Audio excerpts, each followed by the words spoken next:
Really? I didn't know. So we need to take a deeper look at our history to understand that, look, we aren't as different as people portray us. Let me give you another example.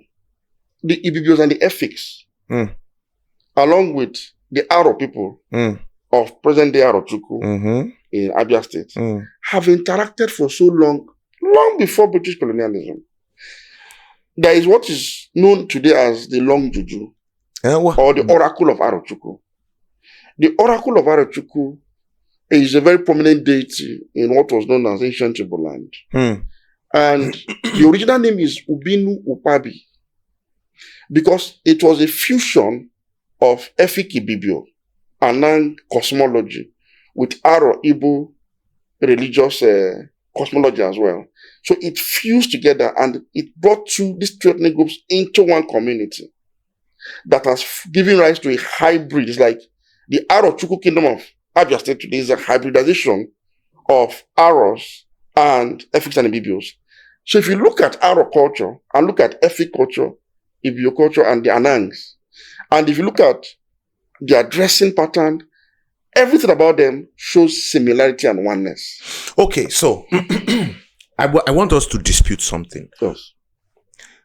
Recently, and this is from the backdrop of agitations of self-determination, etc. Some people came up with the theory of the Igbos having their origin in Israel. Yes. Now, from what you've said, which, there is a proverb in Yoruba language that says, Igibare lugitori elakokomangbe, which means when log falls on top log, it is the one on top that you first carry. Yes. You cannot first go for the one under. So on this level now, log have fell on log and you have successfully carried the one on top, which is there is a verifiable link between Benin, present-day Benin or old Benin Empire, and we're still going to go into the issues of empire and how it all metamorphosed into Yoruba, Hausa, Igbo.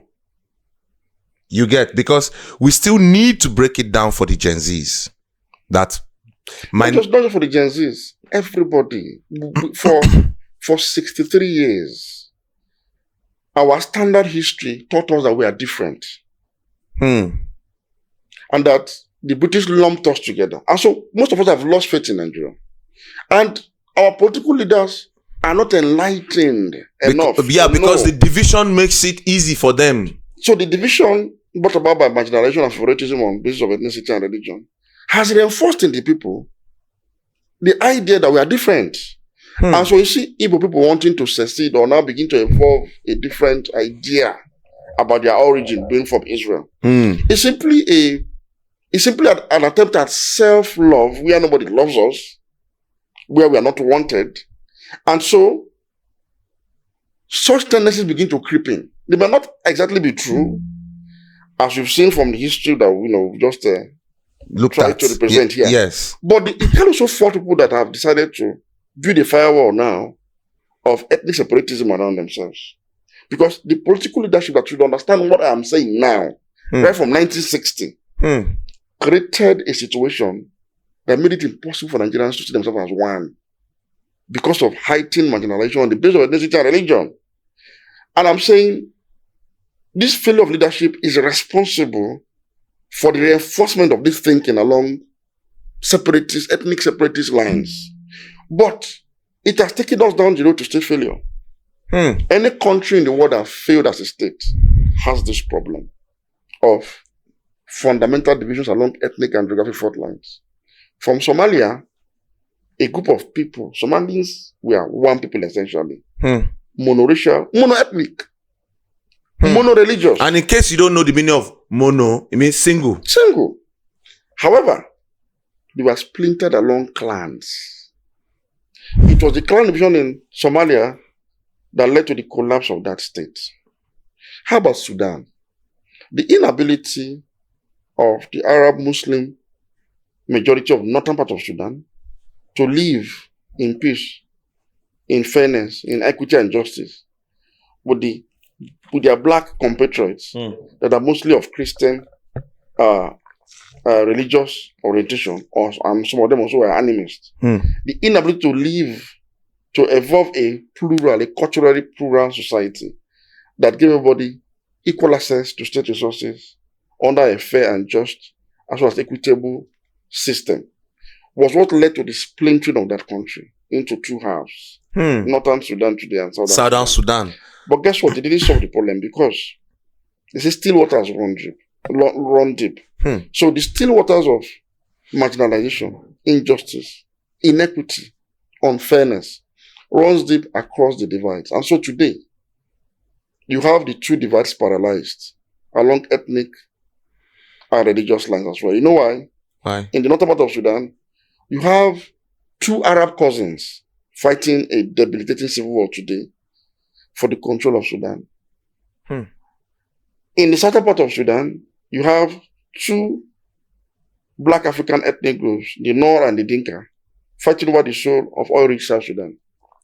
This is because if you cannot live together as Arabs and black Africans, Muslims and Christians, Northerners and Southerners, you can't live together as Arabs separately and as black Africans separately, because the same tendency that wrecked the first ship will wreck the smaller boats. And that is the lesson we want to take away from this whole adventure into history. You must understand fundamentally that if only the people, the rest of Sudan understood that they were the same with their compatriots in the south and treated them with the same equality that they deserve for themselves, Sudan would have survived today. And they would have been together. And would have been very prosperous. Very prosperous. No, so the reason why Nigeria today is not prosperous and is having problems, fundamental problems. And it's not about APC or PDP or Labour, it's about the fundamental question of nationhood. It's because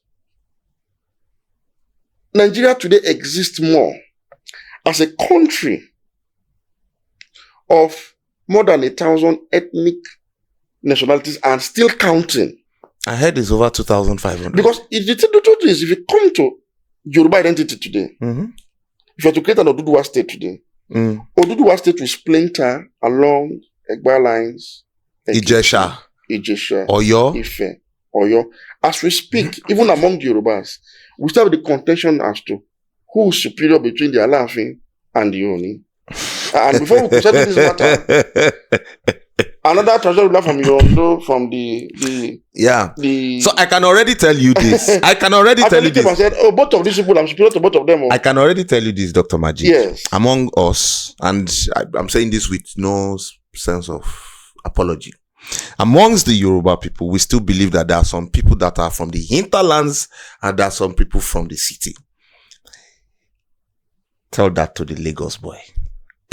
So the Lagos boy feels like he's more enlightened than the Ondo man. Exactly. Because the Ondo man is our job is farm and hunting. So you still have this little differences that is actually created because of man's limited understanding. Yes, mindset basically. It's a limited, highly limited, if not limiting, kind of mindset that makes you not see the you in the others and the them in you. It's fundamental. Look, if I look at you as my own kind, my own flesh and blood, I would desire for you what I desire for myself. And that means that I will stand and reject any form of favoritism that will marginalize you on the basis of your ethnicity. Because one day, thank you. Because I understand that, look, if you are Yoruba and I am Ibira, we are one and the same. I understand this. And that the language I speak today is simply a function of my geography. And it's not in my DNA. And so there is a chance that you and I are actually blood relatives that are living in different parts of the family compound. This is my understanding of our existence. And so I will treat you the same way I want to be treated, fundamentally. So I will reject any form of favor that marginalizes you, that infringes on your rights. And if I have the opportunity to also dispense administration over any of the subnational groups, I would also accord you your full citizenship rights without prejudice on the basis of ethnicity and religion, so that the best in you can also come out in a manner that can fit the pieces of the puzzle that will make Nigeria great. And until we have this fundamental reconfiguration of the state, I'm afraid that no policy will work for you, no system of government will work for you, because systems essentially work for nations of citizens, not for countries of tribesmen. Okay, so now the thing is this: we're going to quickly jump into the issue. We're going to conclude this episode with a dive into what did the colonial masters merge together, and I'll explain what that question means. I've read some of your materials, and one of the most enlightening one, the one that's most eye-opening for me, was the one where it said the colonial masters actually did not merge Yoruba, Hausa, and Igbo. They merged existing empires that they met on ground, which means there was no Yoruba, there was no Hausa, there was no Igbo. So what did they meet and what did they merge? But sorry, excuse me. Before we go into that, that's how we're going to end this episode. But before we go into it, I'll tell you a story that I want to use to buttress what you just said. So I know somebody. That's a place I usually go to chill, drink beer. A lot of people know I like beer a lot. So Dr. Ali is laughing. No, it's good. Beer is good for the body. Yeah. Coming from Dr. Majid. That's a compliment. So now, just like a nation, when you walk into a pub, you are going to meet different type of people. Yeah. You say you feed drink, you go meet people who feed drink. You meet drunkards. You meet responsible people in real life that have come there to be responsible. You will meet irresponsible people in real life that have come there to be responsible. You will meet crazy people. You meet crazy guys, young, crazy women, old, or types. So there is this particular guy. He's Yoruba. And I'm not going to call his name. Why? Because he's a top custom officer. And he does not know his limits. So he's always very unorganized, drunk. He's on the floor. His head is dirty, body is dirty, uniform is dirty, looking. But you know what? Once you walk into the pub, he's the first person to insult you. He's the dirty one. But he's the one that will look at you and say, look at this irresponsible. I don't want to use the words because this podcast is made for kids. He will use dirty words on you. Now you will now be looking at yourself. Wait, who is supposed to be? So the moral of this, my small story, is this. You see, as a Nigerian or not, as a man, as a Yoruba Hausa Igbo that you call yourself, if you are the first person to insult the next person, look at yourself first. No, the truth is, when you insult the Yoruba man because you think you are Igbo, you have insulted yourself. If you insult an Igbo man because you think you are Yoruba, you have insulted yourself. That's why when Igbos were prevented from voting in Lagos, that they should go back to their land. I said to those people that did that, you have just insulted your own self. Now, so in this case, don't advise the people that did that. What is your advice to the people that was done to? No. The state is skewed. Those that are operating the state are not operating in a manner that gives equal right to all citizens, irrespective of their ethnicity or state of origin. So, for example, when that happened, nobody was arrested, nobody was prosecuted because the state operators recognize that sentiment as legitimate. So it's not possible to be Igbo and Lagos. So it's not possible to be Yoruba and Anambra. So, Dr. Majid. So you should limit your rights. You're not living in your own state of origin. So there's that understanding, even though the Constitution says otherwise. But those that are operating the Constitution feel you should understand now. So that we don't get too deep. Why I'm actually bringing up this matter is because people who accuse you and I of saying, if you say we are one, nothing shows we are one. So I'm saying to those people who prevented others from voting because you think they have not your ethnic stock and you think you own Lagos alone, which are an integral part of Nigeria, you actually did that harm to yourself. You know why I'm saying this? There was a report from that ugly incident that a couple came to vote and they were prevented because they looked like Igbos even when they were Yorubas. You know what this tells you? They looked like to the people. So what do Igbo people look like? Thank you very much. That's why I backgrounded this conversation with monoracial single physical profiling. That is, there is no unique look of an Igbo man from. Of course, there isn't. Man. The tribal marks on Igbo man's face or the Igbo man's face is artificial. Somebody put it there at birth. I'm looking at Victor. Right? I'm looking at Victor right now. He looks like Igbo, but at the end of the day, he might turn out to be Yoruba. And by the way, shout out to Victor and the crew behind. Because we are all essentially the same. One can pass for the other. Of course. Well, perfectly. But otherwise, to require DNA.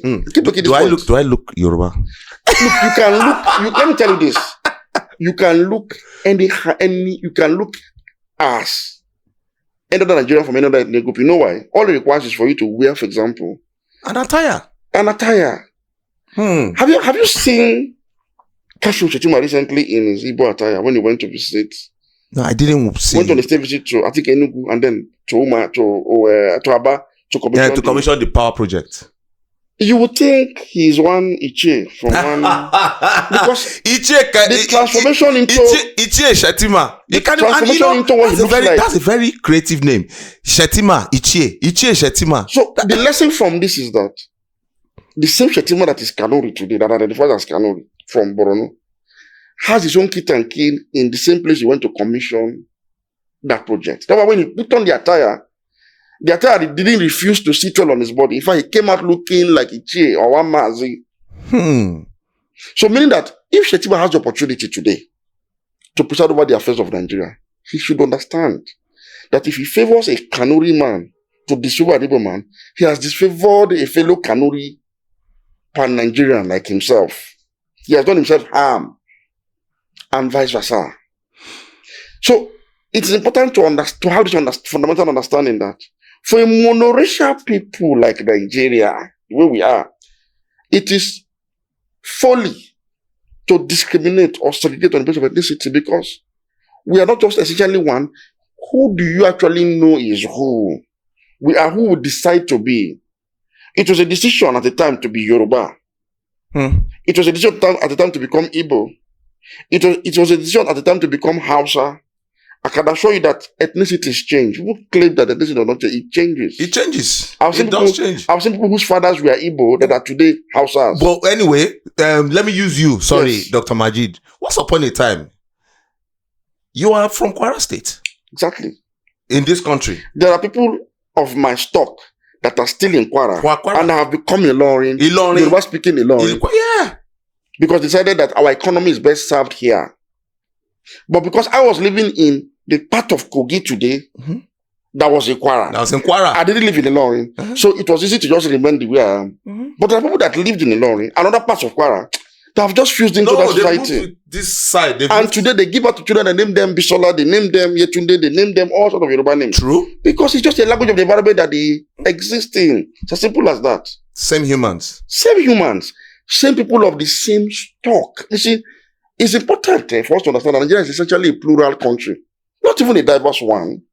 Diversity is a measure of racial composition. You are different, I'm different. So when you look at a white man and a black man, a Hispanic man, an Asian man in America, this is diversity. Because physical appearance, you can see differences physically, only between a black and a white man. It's clear. And both of them existed in very far-flung geographies before globalization brought them together. So there's a basis to put on an extra effort to harmonize this to try diversity, to manage it. Now, but I'm saying for a country like Nigeria where all of us are black, to the point that it is easy to steal a child from Kano. You know, there was this issue of stealing children and adopt such children in Indonesia, and nobody can detect whether they are not. They are your children. Because if it shows that a Hausa child can fit in properly into an Igbo family, because why? Common race, common features, common looks, common food. How many people of such unfortunate incident do you know today have grown to become Igbo on this side, have grown to become Hausa on this side, and are pointing fingers at each other and saying, You are not good because you're Hausa. You are bad because you are Igbo. Dr. Majid, let me ask you a question. What did the British meet?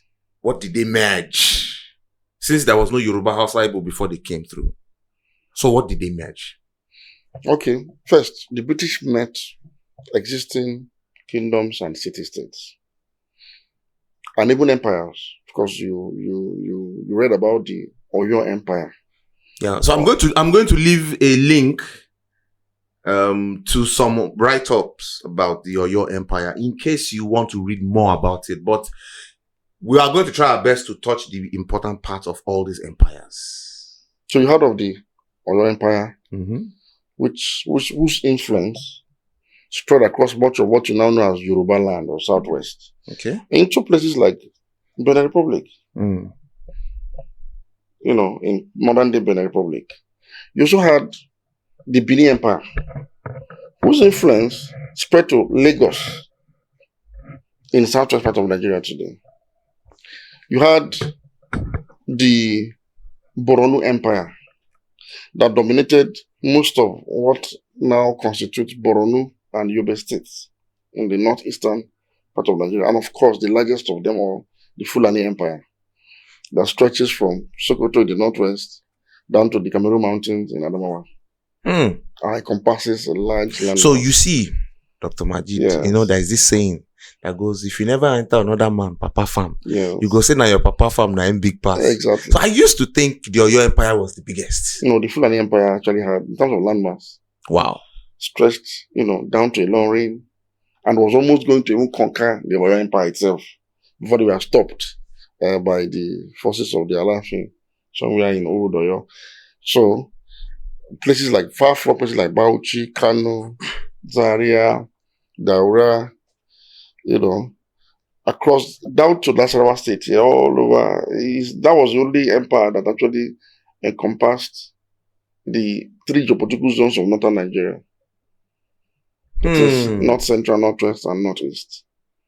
And surprisingly, a part of the Fombina Emirate of Adamawa, for example, extends to Cameroon. Till now? Yes, till now. Wow. And even the influence of the Sultan of Sokoto, who is like the titular head of the Fulani Empire, also extends to Niger Republic. And so, that's why at the beginning of the conversation, I told you that what constitutes Nigeria's cultural commonwealth extends beyond Nigeria itself. So with the influence of the Oyo Empire in Benin Republic, for example, with the influence of the Fulani Empire, or what you call the Sokoto Caliphate, into Niger, the Borno Empire into Chad, and of course, parts of the Fulani Empire still into Cameroon, tells you that Nigeria's cultural commonwealth cuts across not just the entire Nigerian length and breadth, but even across the border. So even at these times, yes, when it was all about empire, yes, there was inter relations, true trade, warfare, diplomacy. For example, during the jihad of 1804 that spread around what was known as Hausa land then, there was an attempt to take jihad to the Borno Empire. It was resisted. So through warfare, there was a contact between the Borno Empire and the Fulani Empire. Exchange of letters, correspondences, and then a peace treaty at the end of the day. Now there was a clash between the Oyo Empire and the Fulani Empire that was expanding southwards. It was a clash. Yeah, I remember. So and that is why Ilorin remains contentious till tomorrow. Till tomorrow.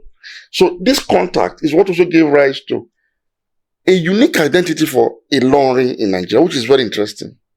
Ilorin is a Yoruba land. Is Fulani, Yoruba speaking, to the extent that the Fulani inhabitants of Ilorin, including the monarchy of Ilorin, the emirates of Ilorin, the emirs of Ilorin, are Yoruba speaking, even though they are Fulani origin.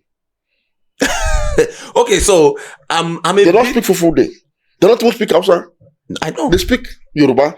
They have Yoruba names, but they are Fulani origin. The place where the emir stays, and that's so funny. Emir in Yoruba land is supposed to be Oba, but such is the nature of shifting identity. That's why nobody should hold on rigidly to their identity, because it's artificial.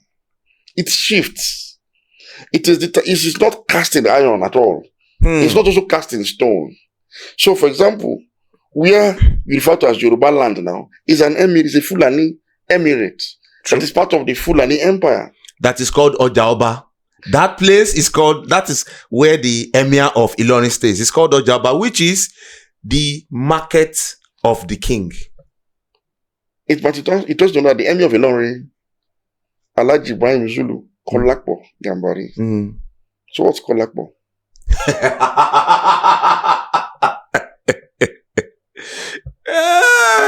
Kolakbo is a Yoruba name that means bringing influence together. Simple. So Ilorin today epitomizes that oneness of Nigeria more than any other part of Nigeria can think of. Where you have seen the ancestral, historic, traditional mix that has created a unique identity that is Ilorin in nature. It's not ethnic, it's geographic in nature. So you have people that claim or identify as Ilorin people. Among them are people of Nupe origin, Bariba, Yoruba, a bit of Hausa. But it's Ilorin in nature. It's Yoruba speaking. It has its own unique features as a hybridization of all of these cultures. So Ilorin today has given rise to another identity that is just Ilorin. So you see an Ilorin man, as a matter of fact, it will take you too long to know that this person is from Ilorin, irrespective of his ancestral origins. Before they converge on Ilorin. Your average Ilorin man, the Ilorin people, the people of Ilorin, have a distinct way of speaking Yoruba. And a unique complexion. In fact, we call it Ilorin black. Wait. And this black, the Fulani Manu, the Biramanu, whoever simply is in Ilorin, appears to have this unique, shiny, black, beautiful complexion that singles them out amongst the crowd of black Africans. Okay, so the thing now is, please, Dr. Maji, what do you mean by Ilorin black? No, I mean, I've heard of it's something we talk about all the time. I've heard of you see an Ilorin black person, shiny, black, beautiful, you know. Yes. So if you are from Ilorin, please drop a comment. And do you agree that there is a Ilorin black? Ilorin black. Okay, so let's continue. Now, we had this empires. We've looked at Oyo. We've looked at the Kanem Borno. The Benin. We will look at the Benin. But in looking at the Benin, I want you to further buttress and really break it down. What is the affiliation between the Benin people and the people of Eastern Nigeria pre-colonial? What Yorubas call Balogun? Yeah, Balogun is like the chief of war. Is what general. Is what the Benin call Edogun. Is what the Igbos call Odogun.